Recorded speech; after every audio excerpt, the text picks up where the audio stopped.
Hello and welcome, everybody, and nice to see you all. I'd like to apologise first to Mayor Mike Smith because I thought yesterday was today and I napped up, and do like to say sorry, Mike. How you doing? You all right? Yeah, I'm very well, thanks. Yeah, no problem regarding yesterday. Yeah, mistakes happen. And also, made a few myself in my life.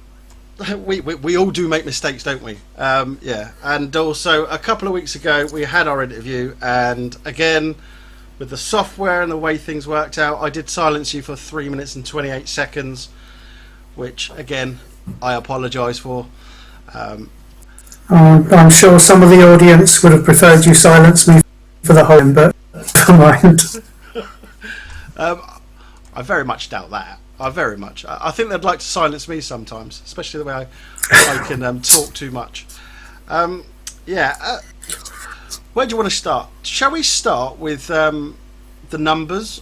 I mean, there's a lot gone on in literally the last 24 hours. I don't know where to start. I mean, hasn't there? I mean, we've got the schools opening, car dealerships, and then the numbers are obviously dropping. So we usually do that first. So how about we start there? Shall we do the numbers? Yep, I'm seeing your numbers going across the bottom of the screen, which match mine. So we've obviously looked up the correct data.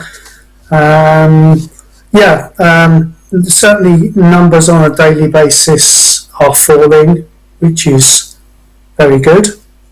We're still 134 today. That's 134 deaths, 134 grieving families, which wouldn't have happened, or probably most of them wouldn't have happened if it hadn't been for this virus. So, it's still something to be very concerned about, I think.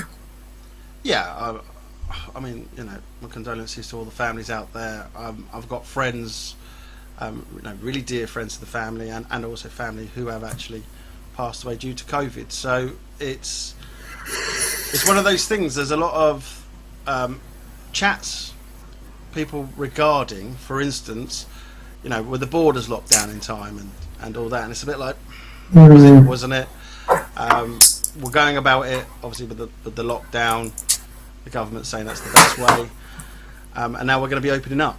So, from your point of view, how is that going to impact the Aylesbury Town Council? Well, not immediately making much of a difference, because the town council has pretty much got most of its services going again. So we talked a few weeks ago now, wasn't it, about the cemetery reopening to the public, and the allotments. The rubbish dumps are open. The parks, but not the play areas, are open. I think the main thing that isn't happening from a town council point of view is our public events, which we are clearly not in a position to be able to do anything with. I suspect large-scale public events with people crowding together will not be happening in the near future, whether that's a month or a bit longer, who knows. Okay, a big one for me, because I love it. It knackers me out for the whole, from Friday through to Monday, but I love delivering it. Is Live in the Park still kind of... I know, I knew you were going to say that. I have to ask. If I didn't ask, all my FBLers out there would be like, man, ask the question. So I do need to ask that, because it's a big one for me. Again, it's something I love, providing for people, especially people who've left the area. A lot of them do ask me as well. So, can you tell us? I can tell you that as things stand, we are still planning on having Live in the Park. Yes, that's what we like to hear. Cautiously optimistic. We have to keep reviewing the decision almost on a weekly basis. We're keeping in touch with all the partner organisations who we couldn't deliver it without, to say, are you still on board? Are you okay with waiting another week or two before we can tell you anything more?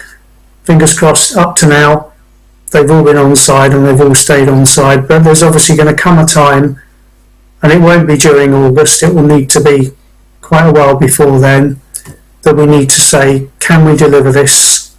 Can we be certain that everyone is still on board?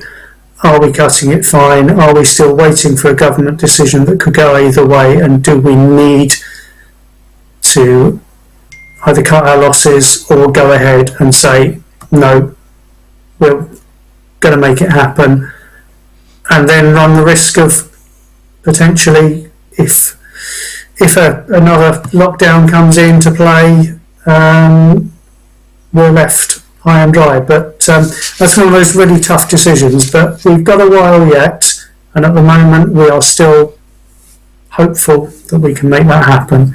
It will be a great way to come out of this with a big celebration, something that everybody knows and loves. Aylesbury is becoming famous for. People from all over the country take interest and actually come along. Okay, we are losing you a little bit, but sorry. No, that's right. It's all right. It's not a problem. We still got you. So, hopefully, now I've been doing a little bit of investigation, because what you, Sue, and Ruth, everybody does in the Aylesbury Town Council, trying to organise this is massive, and I know you wouldn't want to put people in danger, but a little bit of I don't know, pixie dust, maybe a little bit sprinkled on, is Dr. Jacob Glanville. They run Distributed Bio. It's something I'm pushing. I've been speaking to MP Greg Smith about, trying to get the government to try and give them some money. There's a vaccine. Well, it's not a vaccine. I've got to stop. I think I might get myself a club hammer and hit myself every time I say vaccine. It's not a vaccine. It's an antibody therapeutic, which usually an IV, but hopefully they'll get it into a jab form. But it looks like they were saying they weren't going to release this till the end of till about September, because they've got to do all their safety checks. I mean, they're looking for donations, everybody.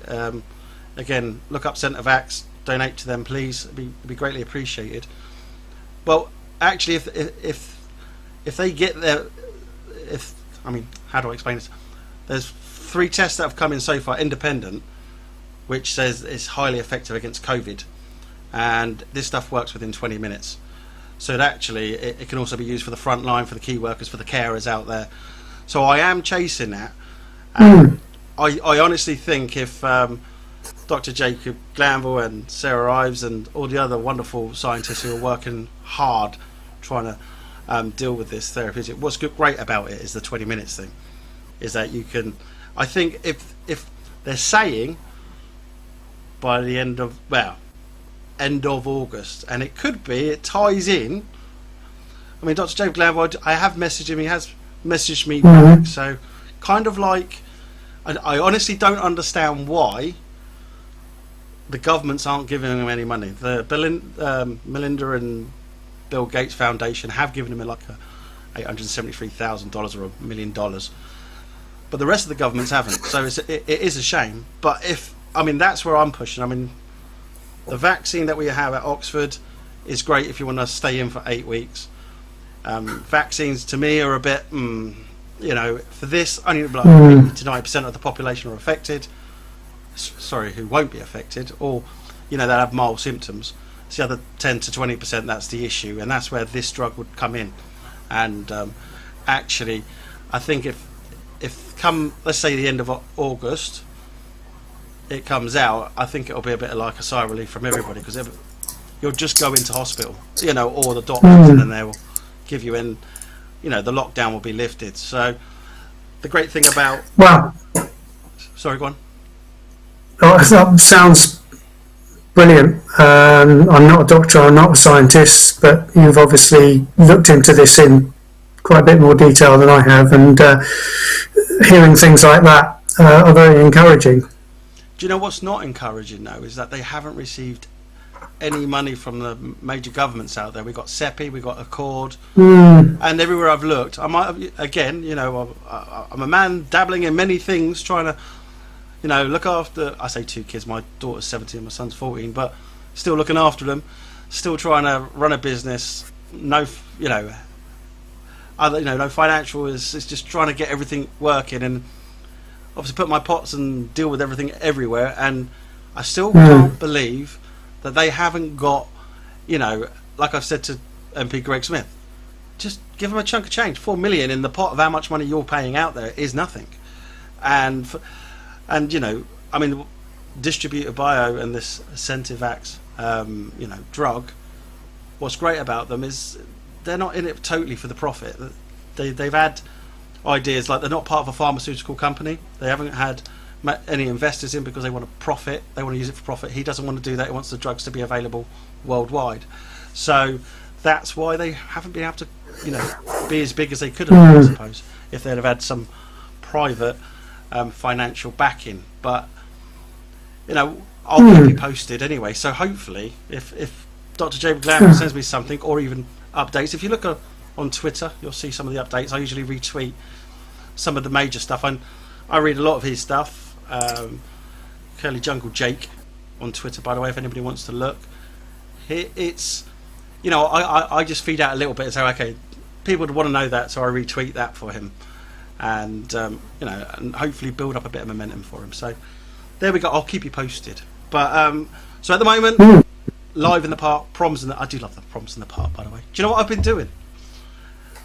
Sorry to keep on talking. Is I've been listening to the 2018, and I realised I haven't uploaded to YouTube on our wonderful FBL channel the 2019. I don't think I keep on scrolling through. I see 2008, and this is when, I don't know if you watched it that year or you were there, but we had the talented 14-year-old violinist, and again, it still takes my breath away every time I see that. And obviously the band playing, and obviously Alison Langer and Lawrence Thackeray. It's just I just like having it on in the kitchen. It's quite cool. A little bit of opera. Anybody comes in, will go, really? Yeah. But again, I don't have to worry about that until the lockdown's lifted. So what else is going on in the council anyway, by the way? So I've rattled on a little bit too much there. So the council has continued making its regular calls to vulnerable people, helping with distributing the food parcels to people, and they've also been going round with Bernie the bus. I don't know if you've heard of the bus that goes around collecting food for the food banks, which is absolutely wonderful to see, because I know the pressure that they've been under and the great work they're doing. I believe is it Greg and Rob are MPs of this Buckinghamshire area. They've said about it in the Commons, I believe. Something's popped up there. Indeed, yes. They have said about that, yeah. So that's quite cool, isn't it? The bus going around doing all it's doing. I haven't been directly involved, but I saw it around Fairford Leys today, and the number of members of the public coming out to bring stuff to freely donate to those in need was absolutely wonderful to see. Really great. Definitely. How's Youth Concern getting on as well? Youth Concern are doing all right. They're just about to launch another appeal, which I think will go public next week or maybe even the end of this week. And the idea is to keep their counselling services going for young people. The theme that in fact I know I'm not allowed to say too much, but local councillors are basically supporting their councillors with a different spelling by putting out appeals and getting people to make small donations, just a few quid here and there, in the hope that there'll be many of those coming in and they will add up to enough funding to keep that going. Because Youth Concerns way of operating is through a drop-in centre that's open several hours a day, 4 or 5 days a week, and young people can just wander in if they're feeling like they need someone to talk to or they need advice. Pop in, have a game of pool, have a cup of coffee, make some music. Oh, by the way, I'd like to chat about this that's on my mind. And when they're not able to do that, the service they're providing is by phone and video link up and online, and that has to be a bit more structured. So you can't just have people wandering in and expecting to be seen. It has to be generally by appointment. And for young people who've got troubled lives, disordered lives, as is often said, that's just not the way they like to work. So actually, it's costing them money to make that service available as widely as possible, without it becoming the kind of structured sort of authoritarian thing that young people are a bit suspicious of.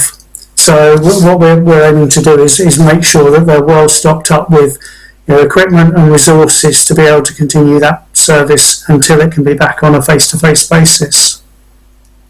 Okay, that's I can see that being an issue really with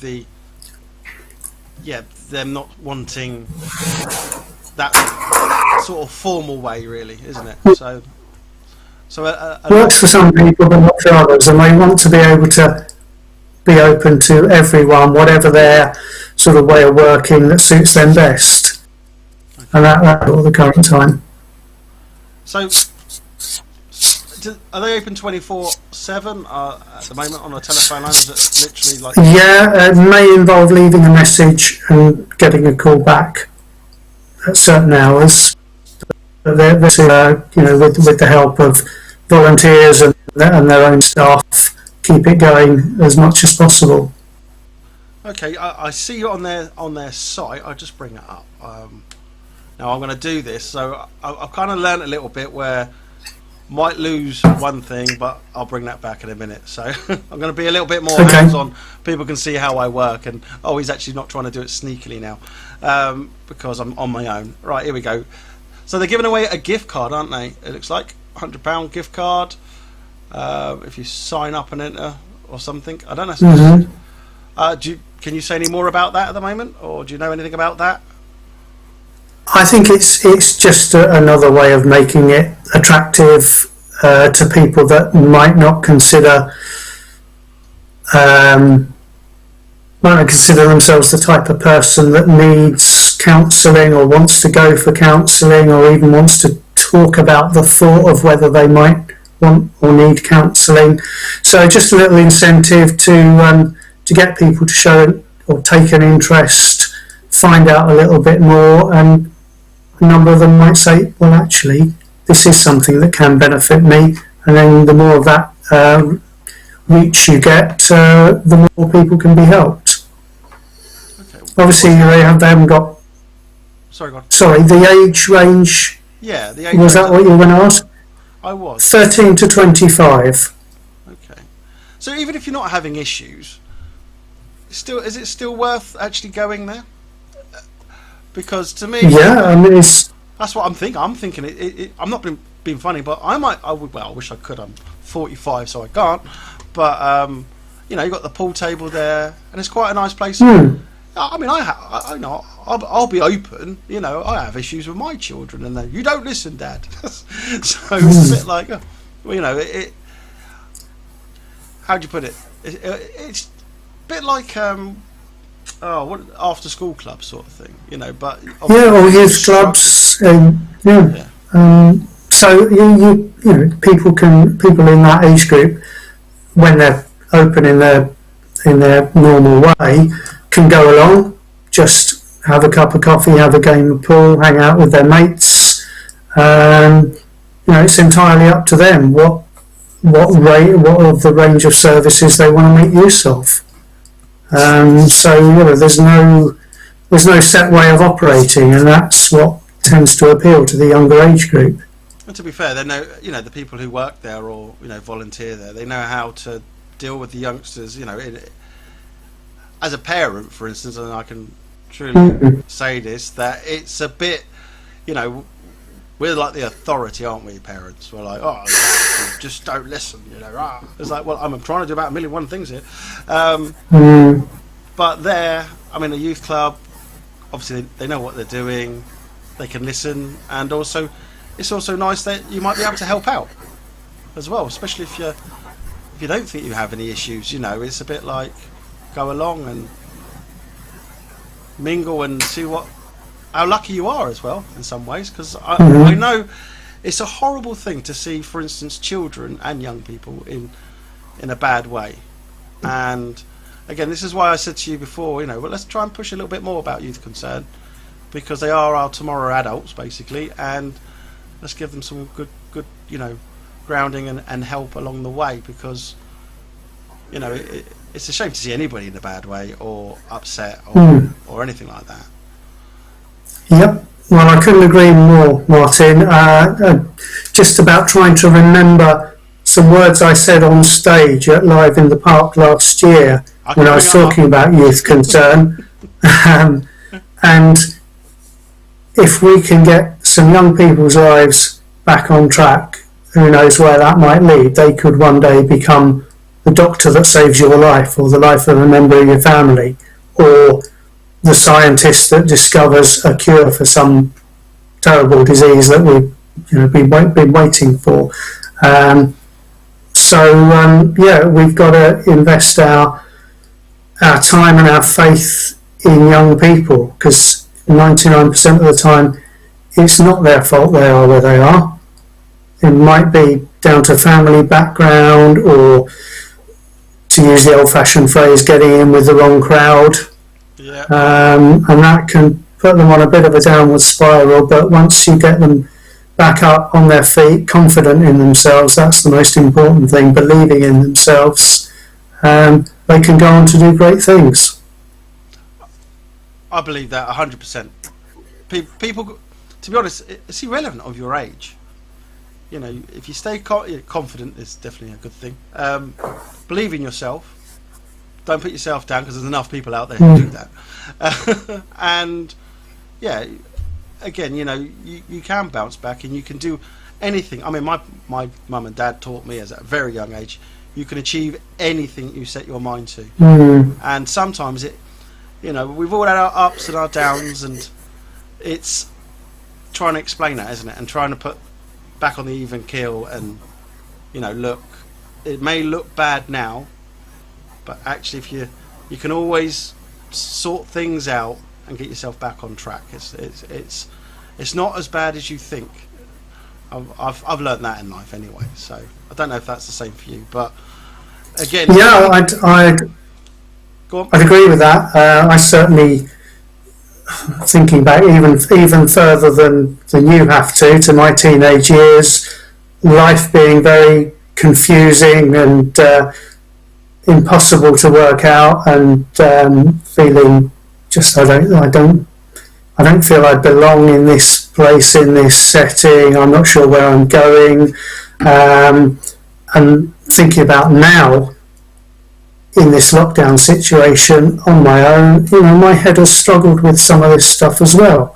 Imagine combining those two, being inexperienced in your teenage years and with all the confusion that goes with it, with that, and then this sudden complete change to life, and even more rules being imposed on you by the authorities that you don't like, and it doesn't feel great having to comply with them.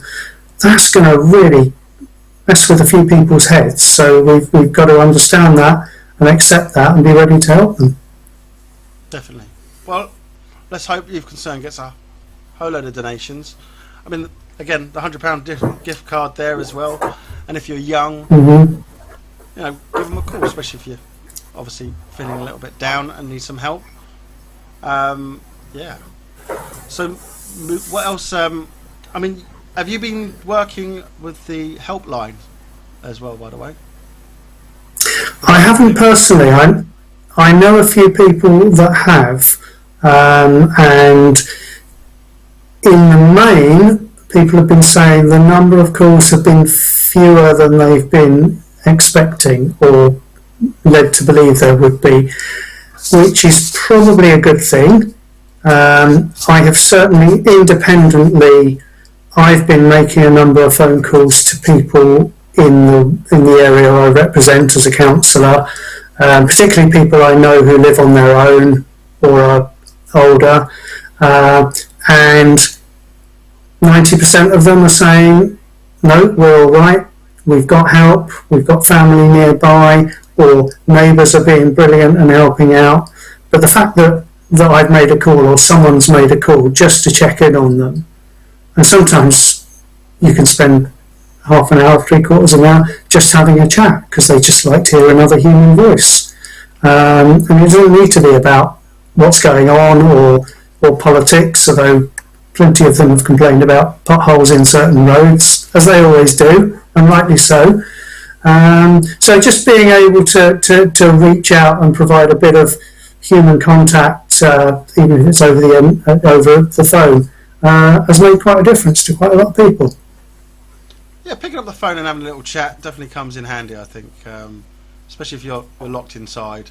I can't, if my mum was alive today, I mean, she did like to talk. She was 69 when she passed away, but yeah, I can see that being sat at home. I mean, I have phoned a couple and I have passed on the number and I've said, look, in case you feel like you need, if you don't want to ask me, then there's this number here.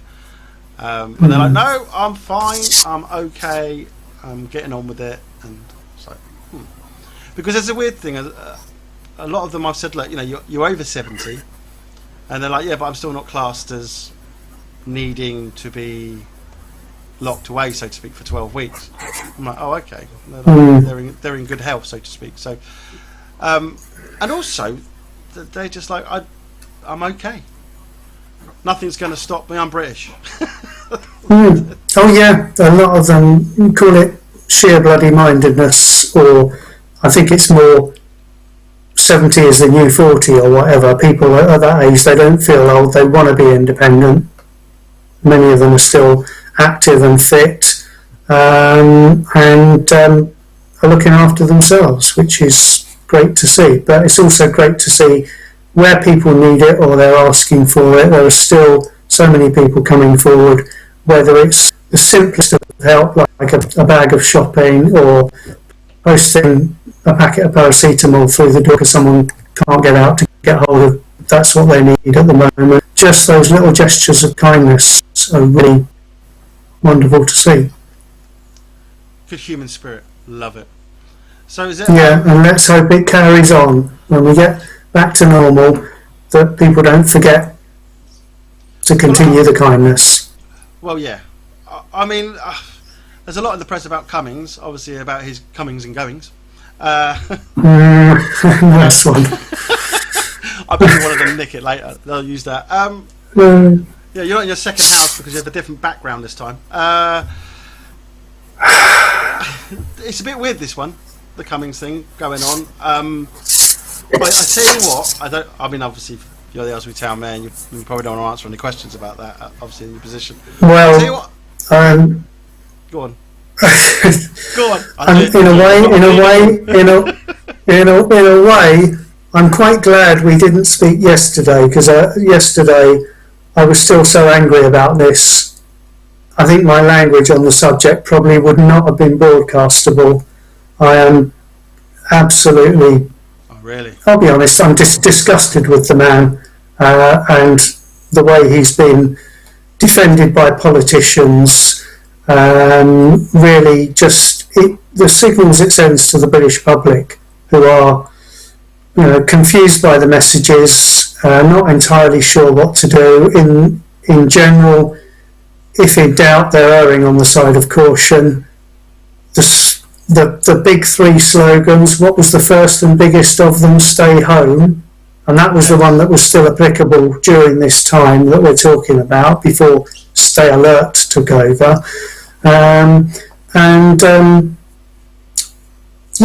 Talking about your instincts as a parent, well, to some extent, I think that seems to be a smokescreen, because looking at what he seems to have done, which may involve more than one trip, and travelling around because he wasn't sure his eyes were up to driving, is quite frankly the most bizarre thing I've ever heard in my life.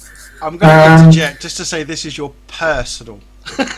Yeah, sorry. Yeah. I told you, if you started me off, I could start to really I've got get hold of this one. And your back here because, you know, I don't want to get you into trouble because you do open up and you do say a lot of things and I don't want them phoning you up later going, well, you shouldn't have said that because, you know, you're free to have your own personal you know, idea about it. I mean, I agree. I mean, what he did is totally wrong, but I do this witch hunt I don't like, and I tell you what really made me laugh was I was watching, you know, I'm going against the friends of the media, as they would say now, I suppose.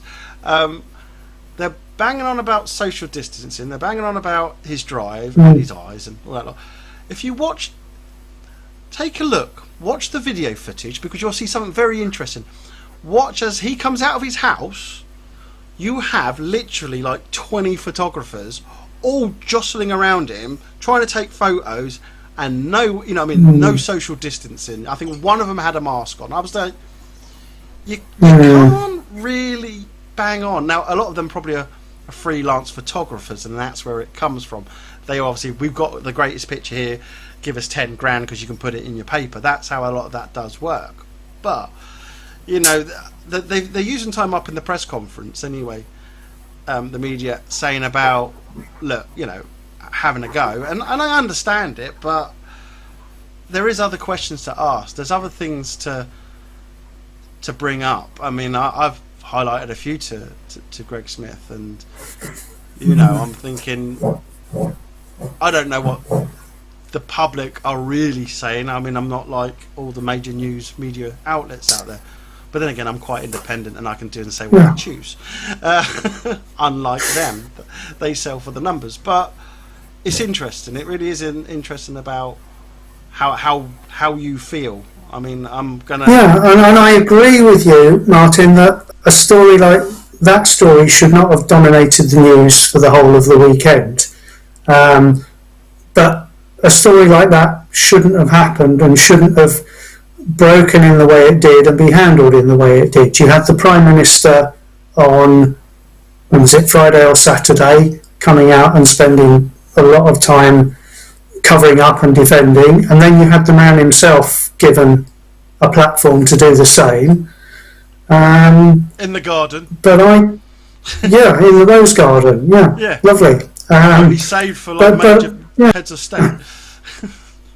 But I just think, if you're in a position and you're part of the process that sets the rules, you should stick to them to the letter and the spirit, and in a very strong and obvious way.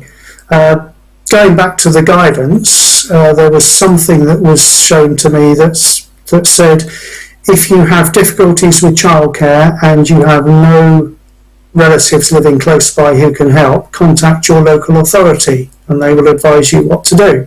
Ooh. There was no evidence that he did that. Just hopped in the car and went up north. And I think there are many people out there either genuinely confused or using the vagueness of the rules to say, well, this lets me do this because it's not explicitly made clear that I can't.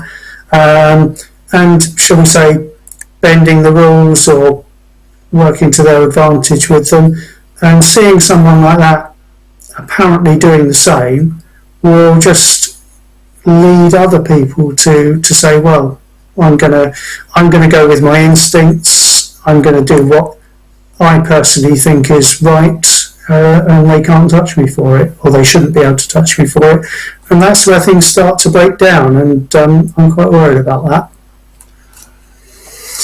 Good point. I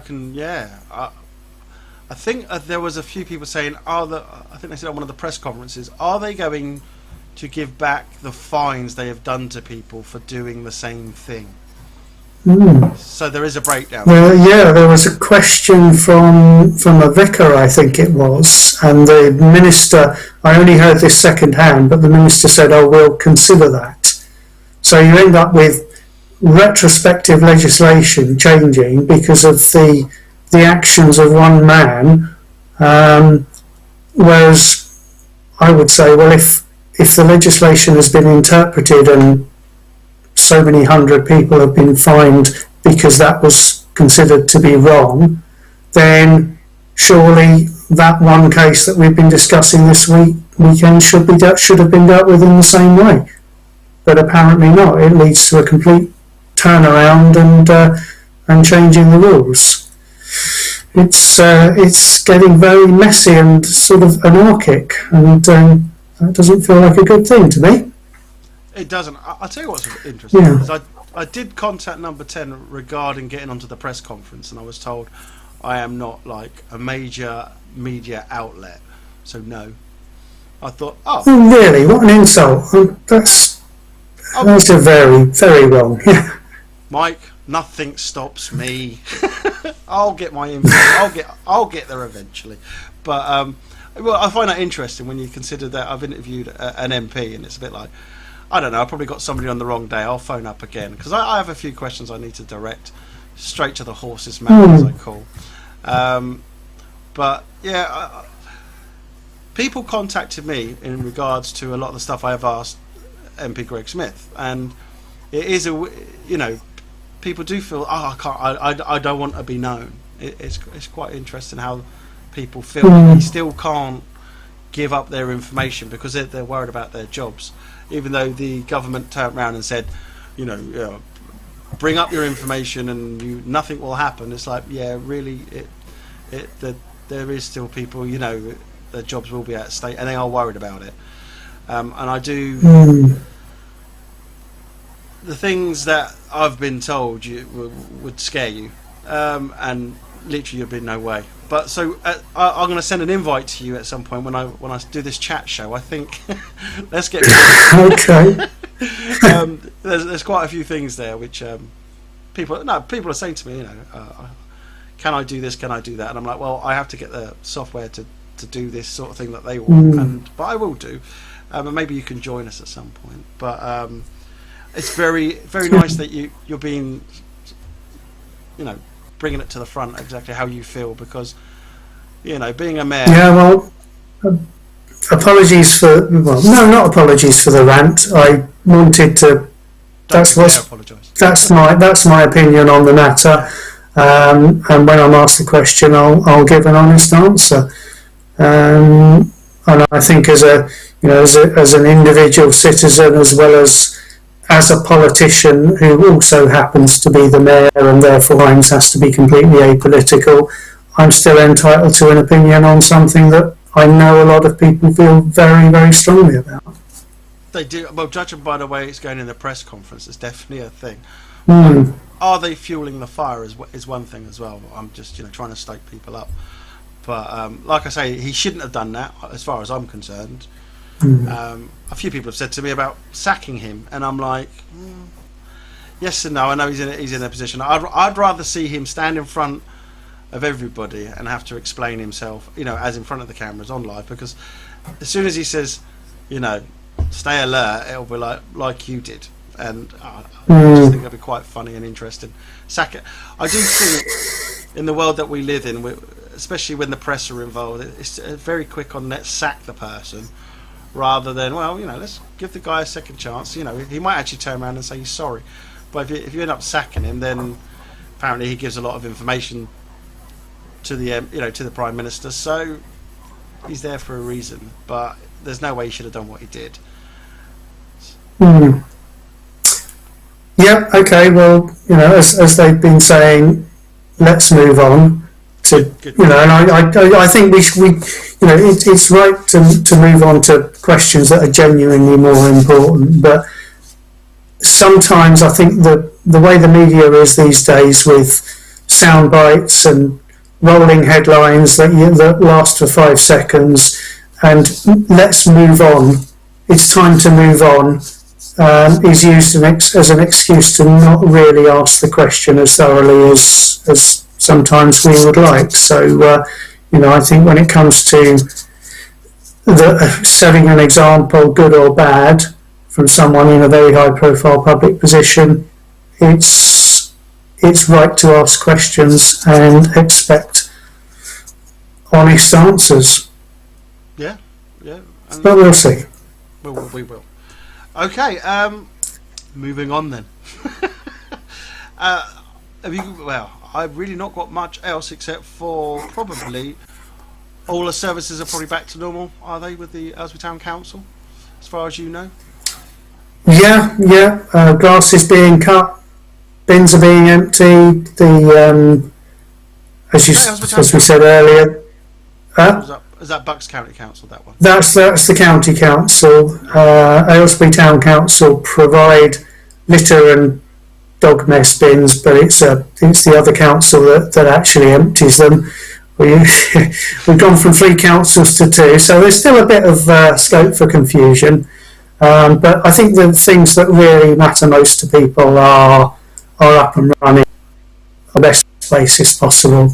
There are still people who are off sick within the workforce. The workforce still needs to comply with social distancing. So, the number of bin men you can put into a wagon going down the road and emptying your bin is fewer than it was. So the speed at which services like that can be provided is a little bit slower. But I don't think people are really noticing a major difference in that respect. So things are gradually getting back towards normality.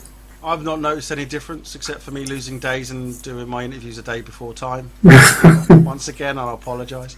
I've not seen much difference. I mean, obviously the tip's open and things like that. Not that I've been there yet, but everything seems as normal. I mean, the parks. Sorry, did you cover this earlier? In case I forgot. The parks, are they open now? Are they still closed? Are they? The sort of public open spaces are open. The enclosed play areas are closed because it's difficult to keep social distancing. Everyone's touching the same pieces of equipment and they can't go around cleaning them on a regular enough basis. Sadly, people are still managing to get into the play areas, particularly those with just the low fences around them. So yeah, I have seen kids playing on swings and slides. I've seen teenagers hanging out and smoking and taking other things. Again, there are people not following the rules. It's difficult to police. You can't crack down on every case, but people are in the main doing their best. And as we see the cases coming down, as long as it keeps going in that direction, then I think broadly I'd say what the national government and local councils are doing is all contributing to us getting that going in the right direction. Yeah, I mean, again, seeing the numbers going down and constantly going down, which is good. Obviously, after the weekend, they go up, but looking at the average, I mean, what I do find interesting about the numbers is 989 in Bucks, 401 in Aylesbury, of cases total. We talked about last time the message from the Aylesbury area just does seem to be on the high side, and it is a major population centre. Obviously, there's a greater density of population. You've got the shopping areas and the parks and things where you will get gatherings of people. So maybe that's to be expected, but it's still quite disappointing that the town has had such a high number of cases in relative terms. Well, you got Wickham Avenue in and Mandeville, which is obviously in Aylesbury, and Milton Keynes, I suppose. So yes and no, especially with the surrounding people on this side. I mean, again, I should really check out Wickham and see how many's there, and Milton Keynes, but 401. This goes back to the early days when we first started doing these interviews, and I said, don't forget, if you don't think it's in Aylesbury, look at the train that comes from London. It is here. It's quite simple. So it's not really a surprise for me. I was trying to explain this 2 months ago. Sometimes I can't articulate exactly what I mean, and then when I rewatch these interviews, I go, oh, what did I? Never mind. But it's been getting used to doing this interview camera thing as well as one thing. But the numbers going down. I mean, interesting. No deaths in Northern Ireland today. I did find interesting was about the PPE as well in the update from the press conference. It was like, oh, a guy, a newspaper asked a question with regards to the PPE, which was interpreted different, and they said about, now I'd been notified by a few people who were worried that the PPE they got hadn't got the kite mark on it, and they were like, oh, that's right, and they actually covered it and said, oh yes, we knew about it and withdrew it from stock. And he was like, no, I was talking about the training, and it was like, oh, put your foot in it there then, haven't you? Very interesting that they but I mean, so I was just going to say, there's somebody did ask, we've got a few questions, by the way. Do you mind if I have a look at them? Let's have a look. If they're going on about the schools. Carol Elwood is going on. If the schools, shops, etc. are opening on behalf or before the 15th, why can't we see family? Obviously, it's nothing to do with you, really, is it? That's to do with the government. But what's your take on that? It's an interesting one, because I'm one of those, and I think you are as well, that are prevented from seeing people we're very close to, my children and my partner. But I think a government spokesman said today or yesterday they still think that going from household to household is the most likely way of increasing the transmission rate. I'm not sure I buy that when you think of groups of young children running around, meeting friends they haven't seen for weeks and weeks and weeks. You think they're going to socially distance, and the teachers are going to be able to enforce that? So there's another subject that gets me somewhat worked up, and I think that decision really should be left to the schools and their head teachers to say, do we feel equipped and ready to deal with this, or do we have to say no, or do we have to say, okay, we can take some back, but we can't do those three age groups all at the same time, because every school is different. Yeah, I did get an email from the Grange, which is where my son goes, and they have actually talked about that, and the head teachers of the area are in discussions in regards to what they would do. Again, they understand what the government's saying, but they're kind of saying, we run the schools and we've got to protect ourselves and our teachers, our employees at the end of the day. So it will be interesting to see. I mean, ourselves, the teachers, the children, their parents, who might be key workers, although mostly key workers' parents are having their children have been having their children go to school for this last few weeks, but just the number of interactions between individuals.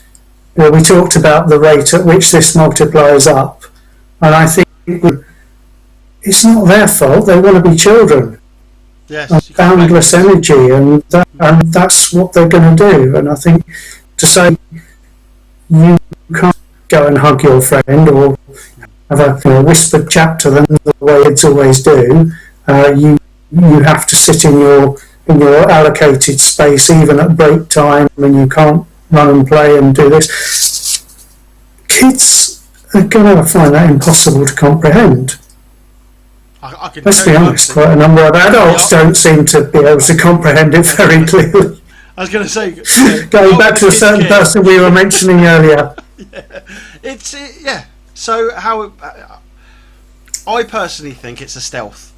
I think the stealth is what they want to do is herd immunity, and if we allow kids to go back, they'll pass it on, because you've also got to think we're talking between the ages of 20 to 40, maybe 50 and 45, so 20 to 50, and they're in the safe sort of bracket unless they've got an underlying illness. So if you haven't got an underlying illness, you probably say, yeah, my kid can go back to school and that's all fine. So I think they're doing a bit of stealth, and again, if the government will please let me interview them, that would be very nice, and I could actually ask them personally. But I do think that's a stealth thing. I think that's what they're doing personally. You could be onto something with that. Yeah. honestly, if you really want to find out, watch some of my interview with Greg Smith, and I'm sure, and that goes to all the other FBLers out there. Please comment on anything, especially in the replay. A lot of people watch our chat, especially when I chop them up and say, there's this little bit and there's that little bit. Do comment and do subscribe to us, please, and donate to obviously Youth Concern, because Mike's been very nice to give us his time, and he's a very busy man. I do have a way of sometimes looking between the cracks and going, hang on a sec. When everybody's looking that way, I'm kind of I'm looking there, going, well, what's going on there? And I do. Again, I don't have no problem with herd immunity, none whatsoever. But it's like all the money that's been piled into. I mean, now you've got me going off on one now. All the money that's been piled into, for instance, CEPI and Accord and Oxford. I mean, obviously with the vaccine. I mean, with the vaccine, they've not really said much about the testing, which worries me. So Dr. Jacob Glanville went on about a thing called a happy hamster test, where they obviously inject, and some of them don't get injected, and they see whether the hamster survived, whether they take on any illness, and apparently it's like hours. I mean, when I get my interview with Dr. Jacob, I'm sure he'll explain to me a lot more in detail. But I've not heard anything about has it been tested on animals, or have they allowed enough time, because you're getting this vaccine, and it's not so much what it sorts out now, but what happens a little bit down the line in 6 months, 12 months, 5 years. And that's something with vaccines. That's why there's a long sort of turnaround time, and we don't seem to be seeing that with this vaccine. And again, this Dr. Jacob Glanville's gone on with Distributed Bio and the Centivax cure. I will be releasing a video. I've got to still do some more shooting about it. It's interesting that he's got no money, and it's like, well, the only way I can see, again, I'll cover this in the video that I'll do, is I'd like to know how many in the government have their financials, as in stocks, shares in pharmaceutical companies, because if Distributed Bio aren't on the stock market, what's the point in trying to give them money and let them get the cure? Because let's be honest, whoever gets the cure for this is going to make a pretty penny. They're not going to be driving around in a banged up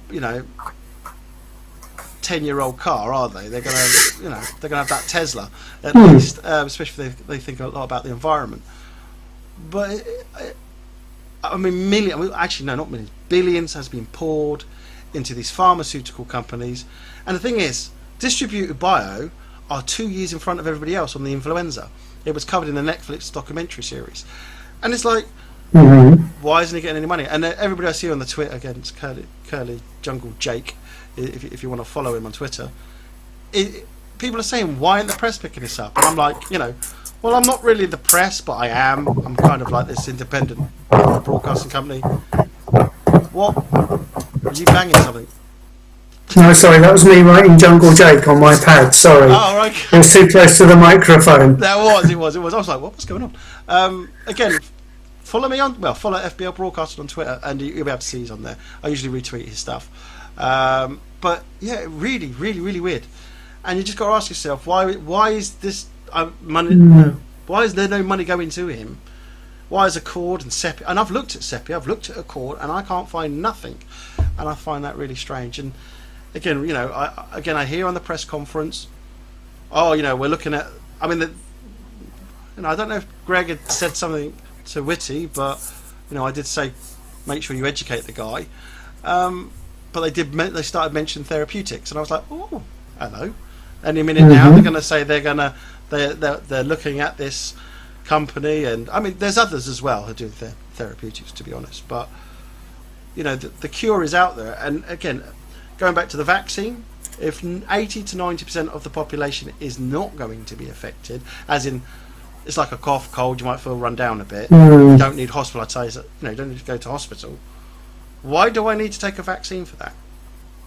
Personally, it's a bit like, well, I just, again, don't really mind this herd immunity. Again, it's like, well, I will get ill, but my body will defend itself, because that's what the body does. The body's very good at protecting itself.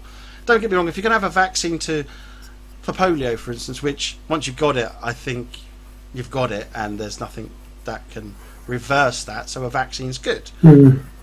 But when you're talking about pumping you full of drugs, which have a concoction in there, and we don't really know or understand what the possible outcome could be, that's a bit weird. And not give any money to somebody who's working on something which is just literally an antibody. After 8 weeks, it's out of the system.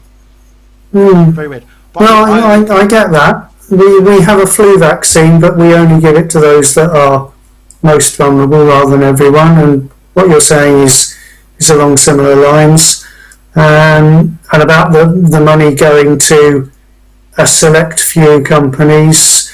As I say, I'm not a medical expert.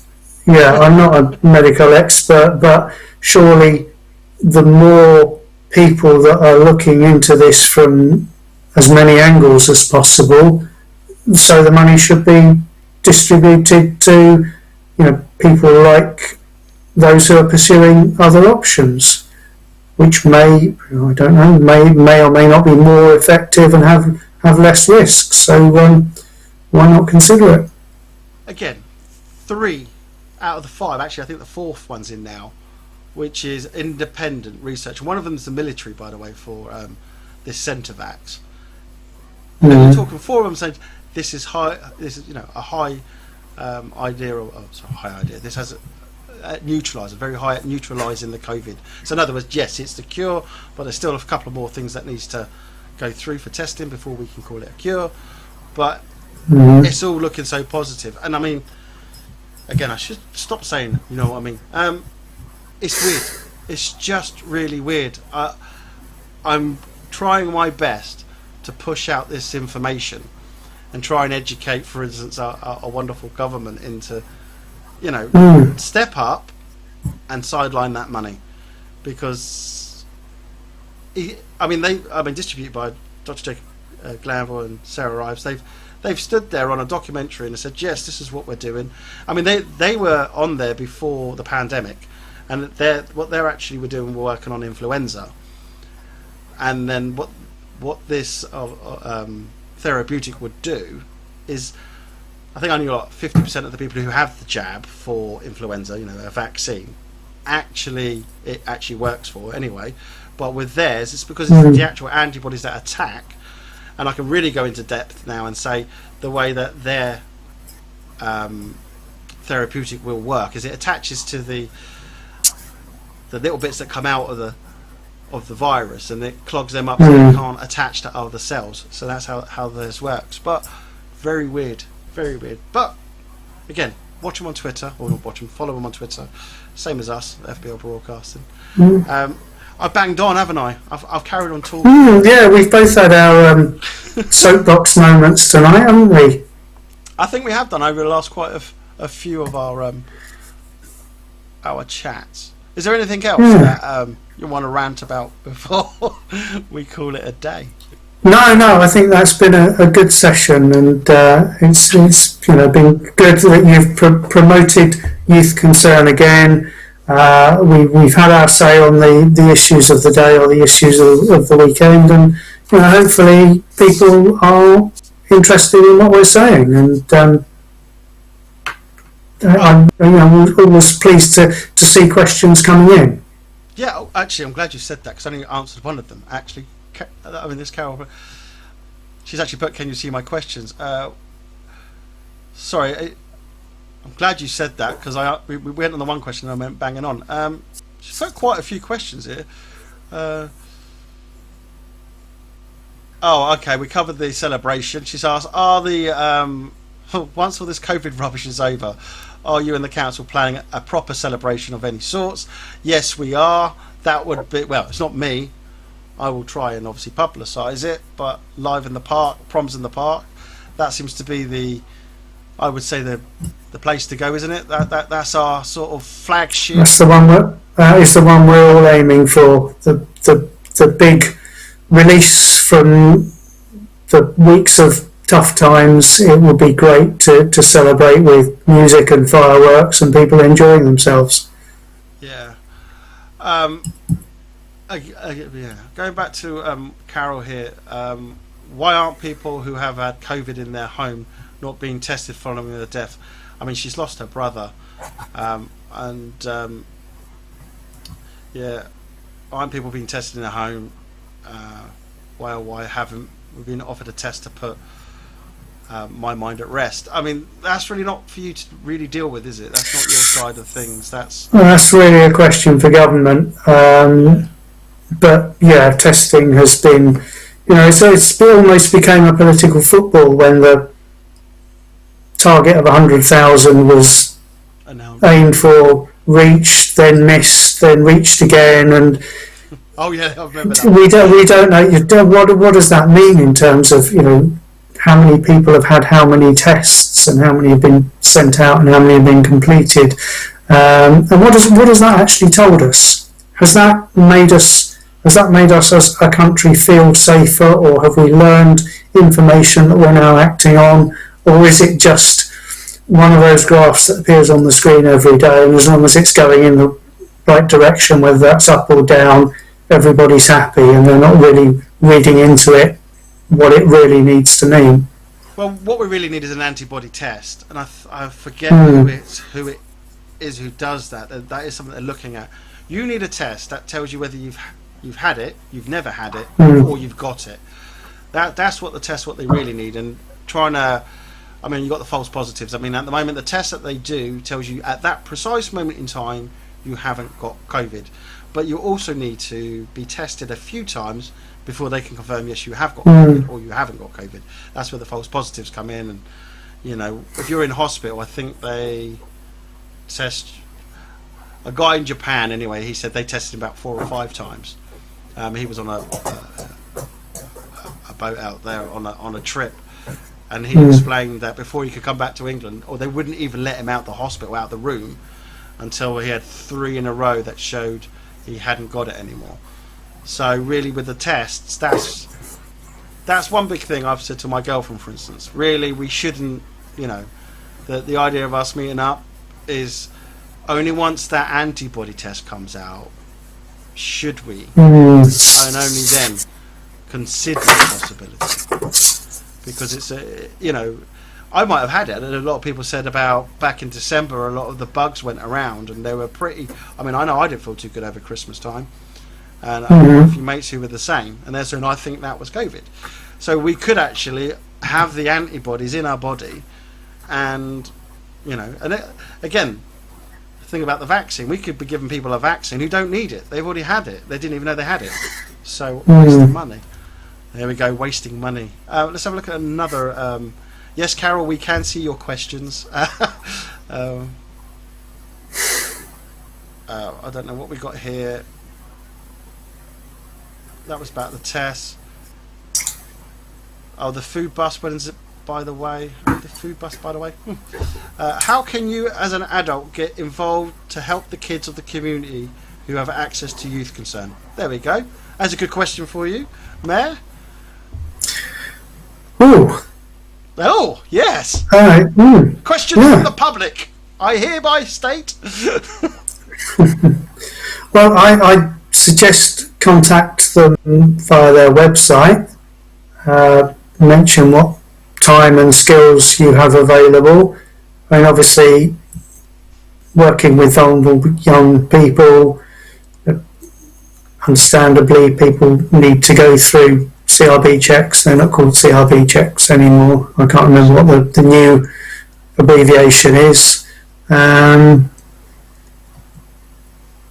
Just right up on the screen what the website looks like. So it's youthconcern.org.uk, isn't it? Youthconcern.org.uk if you want to obviously contact them. Yeah, volunteers to help them. Particularly if you have experience of dealing with those issues. Interesting, a lot of the young people they have helped have come back to volunteer for Youth Concern. To put back in the help that they've had, and that's really great to see. That's a good sign. When people come back, that means they've loved it, and Yeah. you know, they want to help out. They want And they've seen the value they got out of it, and they want to give that back. Yeah. Okay. Let's see what other questions. It would. Oh, okay. This is like, it would have been nice for a counsellor to have offered their condolences when I lost my brother. Obviously, that's not about you, or is that about you? I don't know. Obviously, I know, Mike. I know that you obviously feel for her loss. I have no doubt there. Yeah. Why is Boris allowed to go to Chequers following his discharge after he had COVID? Why didn't he go back to number 10? Again, this is questions for the MP Greg Smith, I think, but you feel free to. Yeah,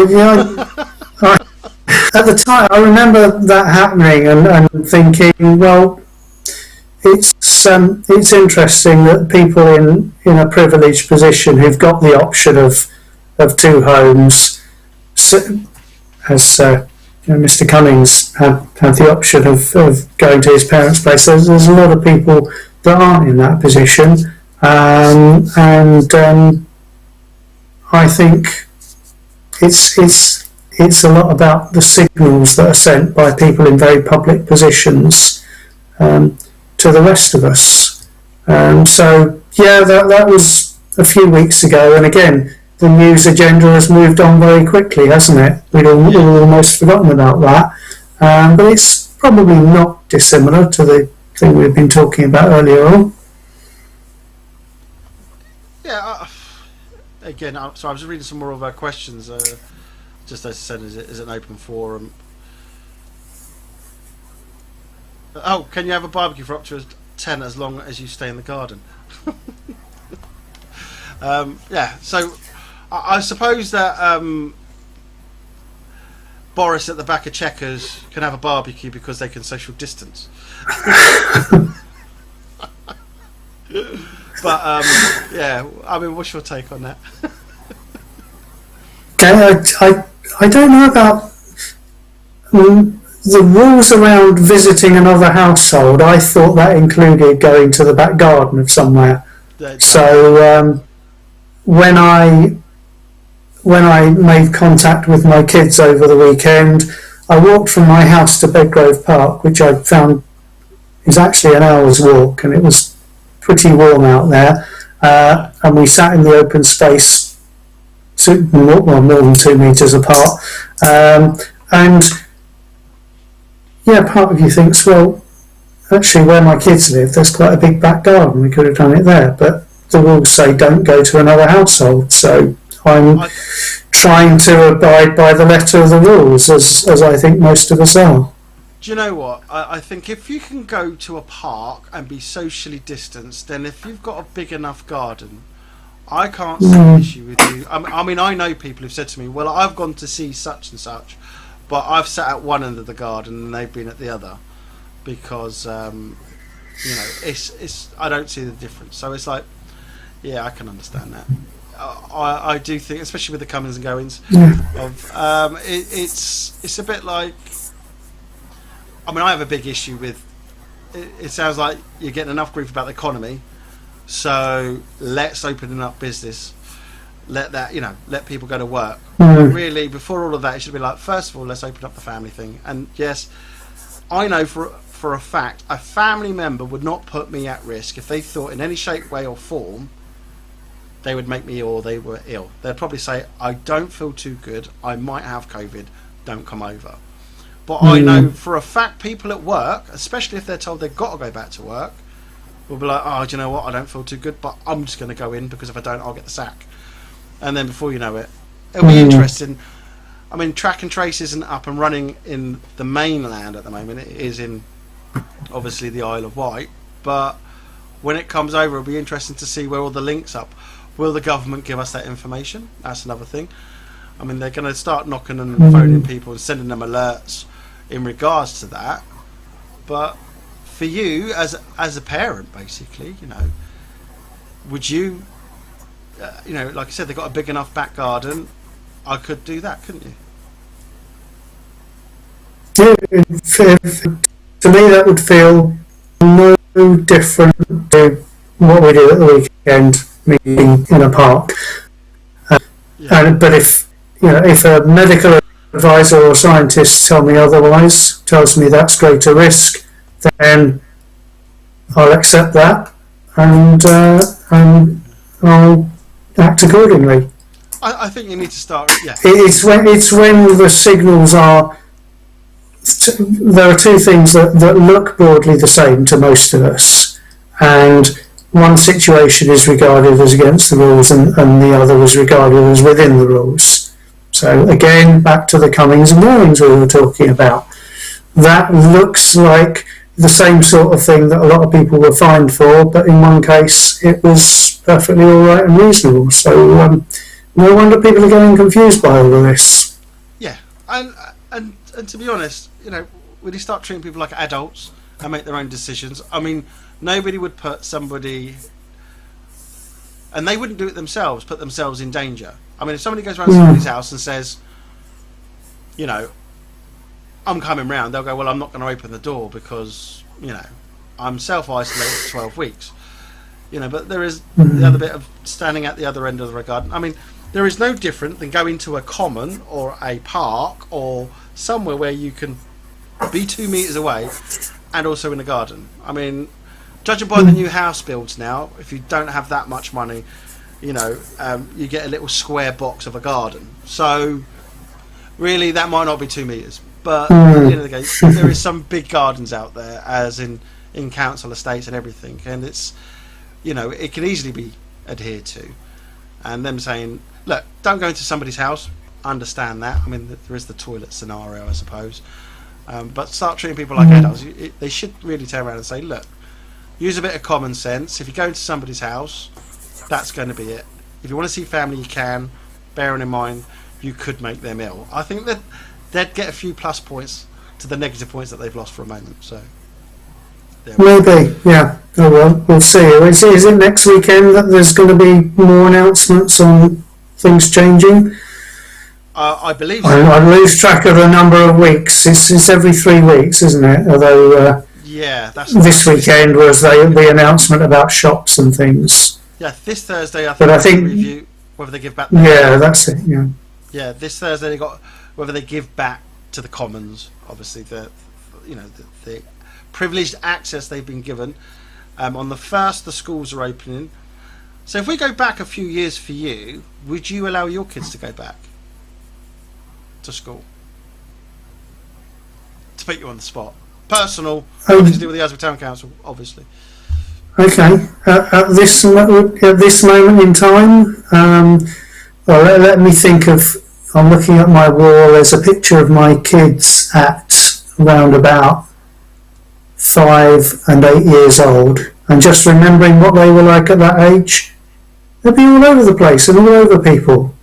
So I'd probably be saying, I don't feel safe doing this. Okay, and I've heard of a few parents of kids around about those ages saying they're expecting their school to open and their kids are in the age group, but they are really unhappy about the thought of sending them back.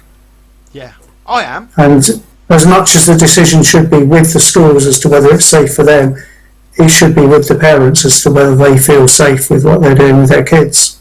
It'll be interesting. Nobody's really said the question, which is regards to will they be prosecuted if the school opens up and they do not allow their children to attend? It'll be very interesting. It's a good question. One for Greg. I should be on the press conference. I can ask really good questions. Let's start a petition. FBL is allowed on the press conference. There we go. See him get inundated. I don't believe Carol's asking more questions. So yeah, that's an interesting one, especially from yourself, that you wouldn't. I mean, on the 15th, that's when the car dealerships and all that lot starts to open up, which you can understand. Okay, people get in a car, take it for a test drive, as long as you wipe it down and properly. Yeah, I can understand that. I mean, houses can now be sold. As long as their eyesight's all right to drive as well, they need to check that. I tell you, there's something I'm gonna. There's another thing coming out for me, which is selling houses. We can do live streaming of house sales if people are selling on their own. There we go. I'll just plug that.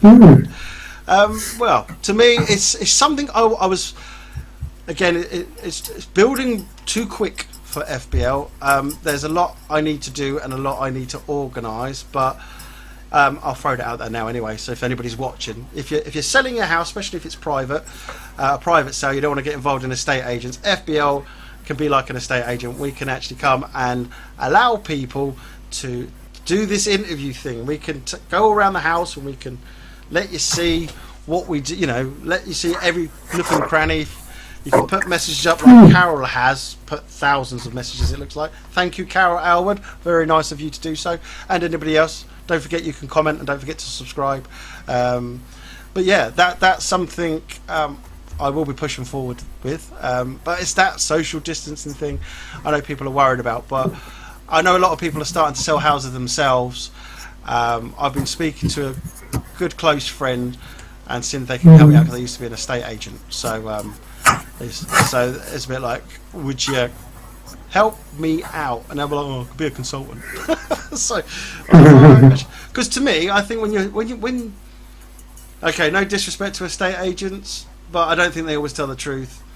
And to me, when I know I've been caught out on a few things when I bought a house once, I think people should be, you know, that's why people sell privately as well.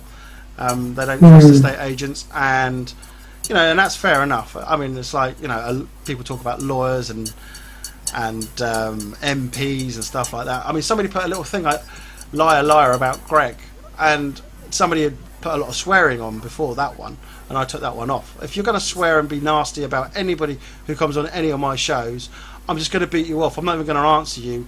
I mean, they put liar, and I was a bit like, okay, you put a good question in there, sort of thing, but you know, I replied back with an answer to him. I don't have time as well, by the way, for people who are really horrible. Like, for instance, you've given up your time and, you know, you've come on the show, but I've, for instance, live broadcast ENG's netball competition that they do. So we're talking about 12-year-old girls who are in this competition. Somebody wrote some really nasty words on there, and I literally reported them to YouTube and barred them as well, and on Facebook. Because it was like, really, I'm not even going to reply. You haters, if you're a hater, go away. I don't want you. I don't even want your view. I don't want your subscription. Go away. Only nice people and careful, and ask the questions by all means, but don't be rude when you do it. But going back to, for instance, estate agents and all that, it's a bit like everybody has their trade and everybody does what they know the rules. But people are selling privately. FBL, we're here for you. If you want a new way of selling a house, drop us a message on Twitter, Facebook, DM us, and we'll tell you exactly what we're doing or what we're planning. Maybe you can be one of the first. All questions have been asked and answered. We've gone on our soapboxes. We've done quite a few things. Mike, once again, anything you want to add? No, just it's been fun talking to you. Good to hear from members of the public, and yeah, definitely good to get a few thoughts off my chest. Thanks for the opportunity. Thank you for being part of this. I tell you what, you don't know how much it means when you're engaging and when all this happens, and the public do ask me questions to ask, and you know, on what things to go ahead with, and it's really nice, and they find it nice.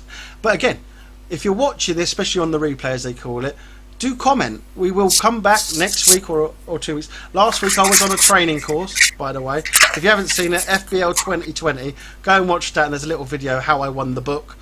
You might want to check that out, Mike. You're on my FBL 2020 video, by the way. You'll love that. But yeah, you know, do comment, do subscribe, and we look forward to obviously catching up with you probably in a week or two. Mayor Mike Smith. Thanks a lot. Be safe, and to everybody else out there, be safe, and we'll catch you on the next video. Thanks, Martin, and good night. You too.